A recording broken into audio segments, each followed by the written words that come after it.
Hi welcome back to S academy. ఈరోజు మనం diploma mechanical సంబంధించిన థర్మల్ ఇంజనీరింగ్ 1 గురించి అయితే డిస్కస్ చేద్దాము. సో టోటల్ 5 యూనిట్స్లో మనం ఆల్రెడీ ఫస్ట్ 2 యూనిట్స్ అయితే కంప్లీట్ చేసాం ప్రీవియస్ వీడియోస్లో. First unit fundamentals of thermodynamics, second unit laws of perfect gases అయితే కంప్లీట్ అయిపోయింది. ఇప్పుడు ప్రజెంట్ మనం థర్డ్ యూనిట్లో ఉన్నాము, thermodynamic process on gases. So weightage ఎంత అంటే ఇంకా 26 మార్క్స్ అయితే వెయిటేజ్ ఉంది. చాలా important topic and easiest topic. దీంట్లో మనం చదవాల్సినది 2 టాపిక్స్ ఉన్నాయి అంతే, పెద్ద ఏం లేవు. జస్ట్ 2 టాపిక్స్ చదువుకుంటే మొత్తం కాన్సెప్ట్ అంతా అర్థమవుతుంది. ఒకటి ప్రాసెస్, ఎన్ని ప్రాసెస్ ఉన్నాయండి ప్రాసెస్, తర్వాత దానికి సంబంధించిన ఒక టేబుల్ ఉంటుంది, అవి రెండు మనం నేర్చుకుంటే సరిపోతుంది. సరే, ప్రాసెస్లు ఎన్ని ఉన్నాయంటే టోటల్గా 5 ప్రాసెస్ ఉన్నాయి. ఒకటి constant volume process, constant pressure process, constant temperature process, constant heat process, constant heat by time process. వీటికి మనం names ఇచ్చుకున్నాం.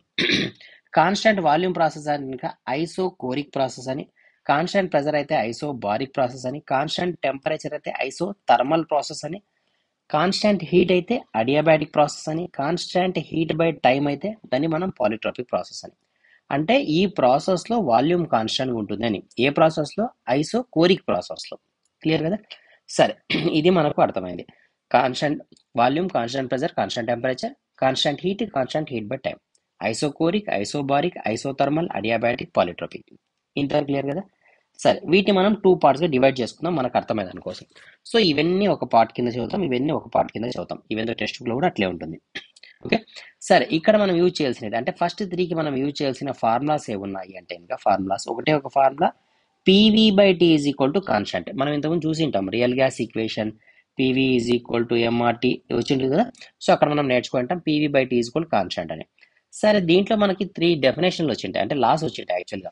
PV Boyle's law, PV is equal constant Boyle's law, V by T is equal constant Charles law అని, P by T is equal constant Gay Lussac's law అని మనం నేర్చుకుంటాం. ఆ loss ప్రకారంగా ఇది రాసింటాం. దీని ప్రకారంగా రియల్ గ్యాస్ ఈక్వేషన్ని ప్రూవ్ చేసి ఉంటాం. సరే, అది ఫస్ట్ యూనిట్ సెకండ్ యూనిట్ సంబంధించిన టాపిక్. ఇప్పుడు మనం ఏం చేస్తామంటే ఈ 3 ప్రాసెస్ కలిపి ఈ ఫార్ములా ద్వారా మనం యూజ్ చేస్తాం అన్నోన్ వాల్యూస్ని.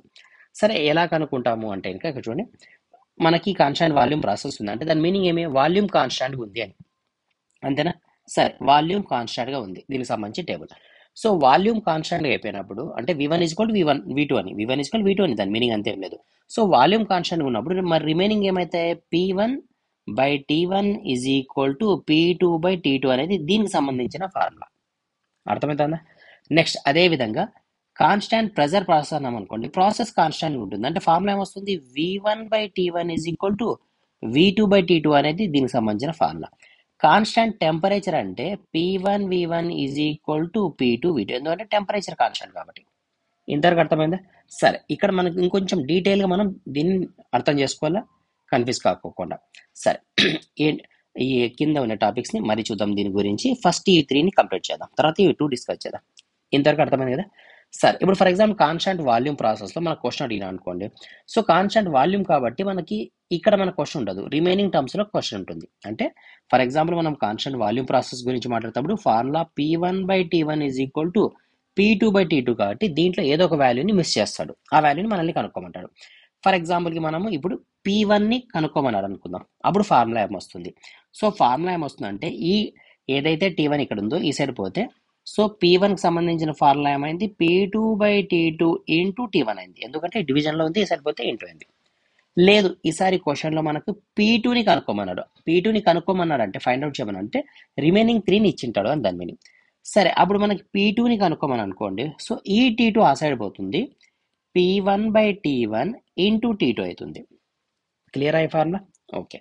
లేదు, క్వశ్చన్లో T1నే ఫైండ్ అవుట్ చేయమన్నాడు. సో T1ని ఫైండ్ అవుట్ చేయమని అనుకోండి, ఈ T1 ఇక్కడ వస్తుంది, ఈ P2 ఇక్కడికి వస్తుంది. సో ఏమవుతుంది formula? P1 by P2 divide బైలోనే T2 ఇక్కడికి వస్తే T2 is equal to T1.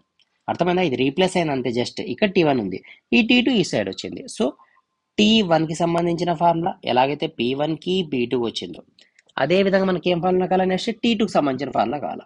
So T2 formula కావాలంటే వీటిని రీప్లేస్ చేద్దాం. రీప్లేస్ చేస్తే ఏమొచ్చింటుంది మనకి? T2 by T1 is equal to P2 by P1. అంటే T2 నాకు కావాలనుకుంటే P2 by P1 into T1 రాయొచ్చా? ఇది దీనికి సంబంధించిన ఫార్ములా. అర్థమైంది కదా కాన్సెప్ట్ క్లియర్గా? సో ఇదే విధంగా మనము కాన్స్టాంట్ ప్రెజర్ ఉన్నప్పుడు ఈ ఫార్ములా ద్వారా మనం అన్నోన్స్ని కనుక్కుంటాం. ఏ విధంగా? ఫర్ ఎగ్జాంపుల్ V1 కనుక్కోమని అనుకోండి, దాన్ని రౌండ్ అప్ చేద్దాం.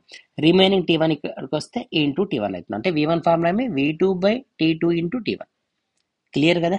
సో ఈ విధంగా మనం కనుక్కుంటాం, including constant temperature process also. So constant temperature ప్రాసెస్లో కూడా అంతే. ఫర్ ఎగ్జాంపుల్ P2ని కనుక్కోమని అనుకో, ఈ V2 ఇక్కడికి వచ్చి /V2 అవుతుంది.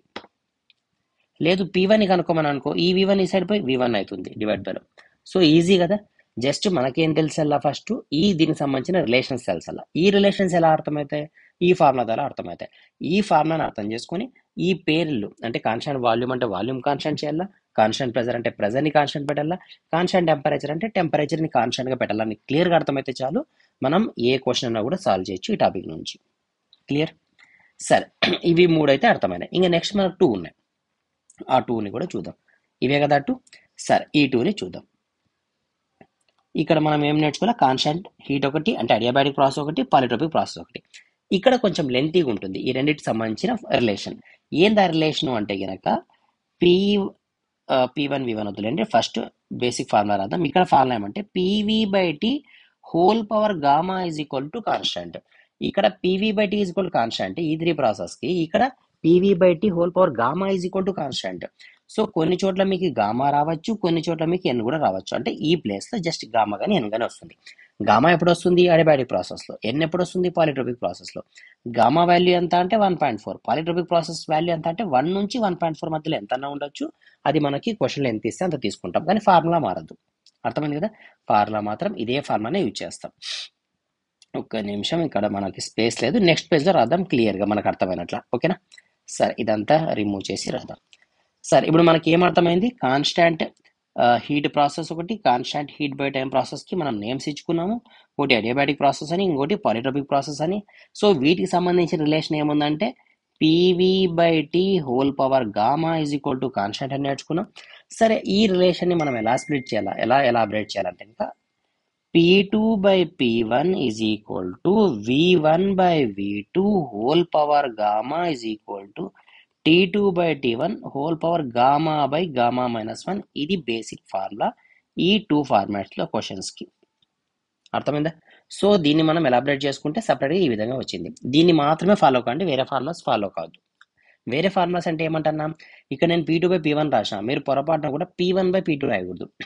ఇక్కడ చూసే ఎట్లుంది? P2/P1 ఉంది, V1/V2, T2/T1 ఉంది. చాలా మంది ఏమనుకుంటారంటే దీన్ని మార్చి P1/P2 is equal to V2/V1 whole power gamma is equal to T1/T2 whole power గామా/గామా-1 రాసుకుంటారు. రిలేషన్స్ మొత్తం మారిపోతాయి, ఆన్సర్ రాంగ్ వస్తుంది. కాబట్టి గుర్తుపెట్టుకోండి, P2/P1 అనేది ఫార్ములా, స్టార్టింగ్ ఫార్ములా. సో ఇప్పుడు అడియాబాటిక్ క్వశ్చన్ ఇచ్చినా, పాలిట్రోపిక్ క్వశ్చన్ ఇచ్చినా ఆ వాల్యూ మారుతుంది, గామా వాల్యూ అంతే. రిమైనింగ్ ప్రొసీజర్ అంతా సేమ్. ఇప్పుడు చూడండి ఇక్కడ జాగ్రత్తగా. సో మన క్వశ్చన్ ఎట్లా ఇచ్చినా అంటే మొత్తం టర్మ్స్లో 4 టర్మ్స్, అంటే క్వశ్చన్ ఈ మధ్యలో అన్నా ఉండొచ్చు, వీటి మధ్యలో అన్నా ఉండొచ్చు, లేదా వీటి మధ్యలో అంటే పీకి వీకి మధ్యలో, వీకి టీకి మధ్యలో, పీకి టీకి మధ్యలో, ఆ విధంగా. ఫర్ ఎగ్జాంపుల్ మనం ఏం చేద్దామంటే P1 P2 V1 వీటిలో. సో ఈసారి క్వశ్చన్ మనకు P1ని ఫైండ్ అవుట్ చేయమని అనుకోండి. సో ఫార్ములా ఏం రాస్తాము? మనకున్న relation P2/P1 is equal to V1/V2 whole power gamma. అంతేనా? ఫార్మాట్ ఇలా ఉన్నప్పుడు గివెన్ డేటా. సో మనం ఏం కనుక్కోవాలా? P1ని కనుక్కోవాలా. P1ని కనుక్కోవాలంటే ఈ P1 ఇక్కడ రాద్దాం, అంటే ఇంటూ P1. సో ఇది ఇంటూలో ఉంది, ఇదంతా టర్మ్ ఈ సైడ్ వస్తే డివిజన్ అవుతుంది, అంటే P2 divided by V1/V2 whole power gamma is equal to P1. అర్థమైందా ఫార్ములా? సో ఈ విధంగా రాసుకో. లేదు క్వశ్చన్లో ఒకవేళ P2ని అడిగినా అనుకోండి, సో P2 అడిగింటే మనం ఏం చేస్తాం? Basic formula P2/P1 is equal to V1/V2 whole power gamma. P2 అడిగింటే ఈ P1 తీసుకొచ్చి ఇక్కడ రాస్తా, అంటే ఇది ఫార్ములా. అర్థమైందా? లేదు ఈసారి క్వశ్చన్ V1 అడిగినాడు, సో మనకి ఈసారి క్వశ్చన్లో V1 అడిగినాడు, పీకి వీకి మధ్యలో V1 అడిగినాడు. సో బేసిక్ ఫార్ములా రాయాల్సిందే, P2/P1 is equal to V1/V2 whole power gamma. కానీ మన క్వశ్చన్ ఏంటి? V1. సో V1ని మనం కనుక్కోవాలంటే ఫస్ట్ పవర్ని ఈ సైడ్ పంపించాలి. సో ఈ పవర్ ఈ సైడ్ వస్తే ఏమవుతుంది? 1/గామా అవుతుంది. ఓకేనా? అంటే P2/P1 హోల్ పవర్ 1/గామా is equal to V1/V2. Next ఇది డివిజన్లో ఉంది కాబట్టి ఇక్కడికి వస్తే ఇంటూ అయింది, అంటే ఫార్ములా అర్థమైందా? V1కి సంబంధించిన ఫార్ములా. ఒకవేళ V2 అడిగింటే ఇంతవరకు మీకు అర్థమైంది కదా? సో V2 అడిగింటే ఇది ఇక్కడ తీసుకొస్తా అంటే V2 ఫార్ములా ఏమైంది? V2 is equal to V1/P2/P1 whole power 1/గామా అయ్యేది. అర్థమైందా? ఇది కూడా అర్థమైందా? సో ఈ విధంగా మనం మార్చుకొని కనుక్కోవాల్సి వస్తుంది ఈ బేసిక్ రిలేషన్ ద్వారా.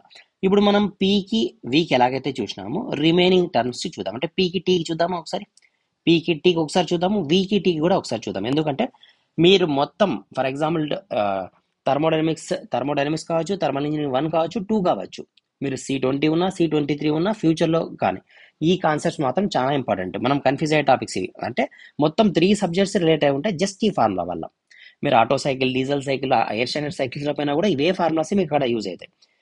క్లియర్ కదా? కాబట్టి మనం జాగ్రత్తగా అర్థం చేసుకుని చదవాలి. సరే, ఈసారి పీకి టీకి చూద్దాం ఒకసారి, తర్వాత కాలంటే వీకి టీకి చూద్దాం. సో ఇప్పుడు మనకి question P1 P2 T1 T2 మధ్యలో ఉంది. ఏదో ఒక దాన్ని కనుక్కుందాం. సో దేన్ని కనుక్కుందాం? T1ని కనుక్కుందామా ఫస్ట్? ఓకే, T1 కనుక్కోవాలి.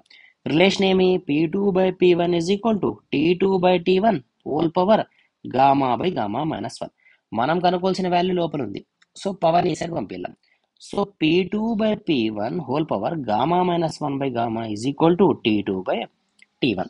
మనం ఎవరిని కనుక్కోవాలా? T1 కనుక్కోవాలి. అది డినామినేటర్ ఉంది. సో ఇది ఇక్కడికి వస్తుంది, ఈ వాల్యూ అక్కడ పోతుంది. So T1 is equal to T2/P2/P1 whole power γ-1/γ. ఇది T1కి సంబంధించిన ఫార్ములా.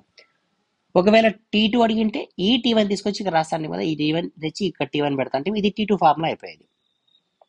అర్థమైందా? క్లియర్ కదా? ఇలా మనం P1 P2 T1 T2, ఒకవేళ P2 అడిగితే జస్ట్ ఇది తీసుకొని ఇక్కడ రాస్తాం. అంటే ఫర్ ఎగ్జాంపుల్ ఇక్కడ చూడండి, P2 వాల్యూ అడిగినా అనుకోండి, P1 ఇక్కడ రాస్తే ఏమవుతుంది? T2/T1 whole power γ/γ-1 into P1. కాబట్టి అది ఈజీ. సో మనం T1ని T2ని చెక్ చేసుకున్నాం. క్లియర్ కదా? ఇంతవరకు అర్థమైందా? అర్థమైంది. ఇంకా మనకి ఏం మిగిలింది? వీకి టీకి మధ్య మిగిలింది రిలేషన్. సో అదొకసారి చూద్దాం. మనకి ఇంకా దీంట్లో ఏమి డౌట్ ఉండదు. క్లియర్గా మనం ప్రాబ్లమ్స్ని సాల్వ్ చేయొచ్చు ఈ కాన్సెప్ట్ అర్థమైతే వన్స్. ఓకే, సరే, ఇది ఏరైజ్ చేసేసినాము. ఇప్పుడు మనం నెక్స్ట్ టాపిక్ పోదాం, అంటే వీకి టీకి. సో క్వశ్చన్లో V1 V2 T1 T2 ఏదైనా అడగచ్చు. ఈసారి V1 V2ని కనుక్కోమని అడిగినాడు, మిగతా వాల్యూస్ ఇచ్చేసినాడు క్వశ్చన్లో. సో రిలేషన్ ఏముంది? V1/V2 whole power γ is equal to T2/T1 whole power γ/γ-1. So మన క్వశ్చన్ ఇక్కడ ఉంది, పవర్ గామా ఉంది. సో పవర్ ఉండకూడదు మనకు. సో పవర్ని ఆ సైడ్ పంపిద్దాం. ఈ గామా ఈ సైడ్ వస్తే ఏమవుతుంది? 1/γ అవుతుంది. సో 1/γ అంటే ఇవి రెండు క్యాన్సిల్ అయిపోయినాయని. ఓకే, V1/V2 మనం ఎవరిని కనుక్కోవాలా? V2ని కనుక్కోవాలా. సో ఈ టర్మ్ ఇక్కడ తీసుకొద్దాం, V2ని అక్కడ తీసుకోపోదాం. So V1/T2/T1 whole power 1/γ-1 is equal to V2. అర్థమైందా? ఇది దేని ఫార్ములా? V2కి ఫార్ములా. లేదు V1 అడిగింటే ఈ టర్మ్ కూడా ఇక్కడే ఉండేది అప్పుడు. అంటే V1 ఈజ్ ఈక్వల్ ఏమొచ్చేది? V2 into T2/T1 whole power 1/γ-1 వచ్చేది. క్లియర్ కదా పూర్తిగా మొత్తం అంతా కూడా? ఓకే, సో ఇవి చాలా అంటే చాలా ఇంపార్టెంట్. నెక్స్ట్ మనం ఒక టేబుల్ అనుకున్నాం కదా, అది మనం నెక్స్ట్ వీడియోలో ఫర్దర్ వీడియోలో డిస్కస్ చేద్దాము. సో ఈ రెండు వీడియోస్ని ఇంకా మీరు క్లియర్గా చూస్తే మొత్తం 3 సబ్జెక్ట్స్ కూడా మనం 100% పాస్ అయిపోవచ్చు, ఎటువంటి కన్ఫ్యూజన్ లేకుండా. ఎందుకంటే ఇవన్నీ కూడా మనల్ని కన్ఫ్యూజ్ చేసే టాపికే ఇది. ఎగ్జాక్ట్ చెప్పాలంటే థర్మల్ సబ్జెక్ట్లో కన్ఫ్యూజ్ చేసే టాపిక్ ఏదైనా ఉంది అంటే ఇది ఒక్క టాపికే, అంటే ఈ రిలేషన్ మాత్రమే. అడియాబాటిక్ పాలిట్రోపిక్ ప్రాసెస్లో కాబట్టి. సో అడియాబాటిక్ ప్రాసెస్ అన్నప్పుడు సేమ్ ఇవన్నీ ఫార్ములాస్ అన్ని సేమ్. అడియాబాటిక్ అన్నప్పుడు ఇక్కడ గామా రాసినాము, పాలిట్రోపిక్ అన్నప్పుడు ఏం రాస్తా అంటే N రాస్తా అంటే అంతే, ఇక్కడ N రాస్తా అంటే జస్ట్ ఇదొక్కటే మారుతుంది తప్ప రిమైనింగ్ అంతా ఎక్కడ మారదు. క్లియర్ కదా? సరే, మీకు ఏమైనా డౌట్స్ ఉంటే ఇన్స్టిట్యూట్ నెంబర్ ఉంది కదా, ఇన్స్టిట్యూట్ నెంబర్ 9000025161కి ఏదైనా డౌట్స్ ఉంటే మెసేజ్ చేయండి.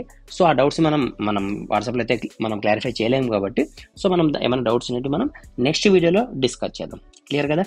తర్వాత టెలిగ్రామ్ సంబంధించిన లింక్ ఉంది, ఐసీ అకాడమీ. ఇండివిజువల్గా అంటే మీకు బ్రాంచ్ వైజ్గా కూడా గ్రూప్స్ ఉన్నాయి. అవన్నీ ఎక్కడ ఉన్నాయంటే మీకు డిస్క్రిప్షన్లో ఉంటాయి లింక్స్. టెలిగ్రామ్ గ్రూప్ లింక్ డిస్క్రిప్షన్లో ఉంది, మనకి యాప్ ఉంది, యాప్ లింక్ కూడా డిస్క్రిప్షన్లో ఉంది. యాప్లో డిఫరెంట్ కోర్సెస్ ఉన్నాయి, మీరు ఒకసారి అయితే చూడండి. చూసిన తర్వాత మీకు ఏదైనా తీసుకోవాలనిపిస్తే తీసుకోవచ్చు. ఫ్రీ ఆఫ్ కాస్ట్లో కాదు, అన్నీ కూడా పెయిడ్ కోర్సెస్తోనే ఉంటాయి, నామినల్ ప్రైస్తో. ఒకసారి అయితే చూడండి. ఓకే.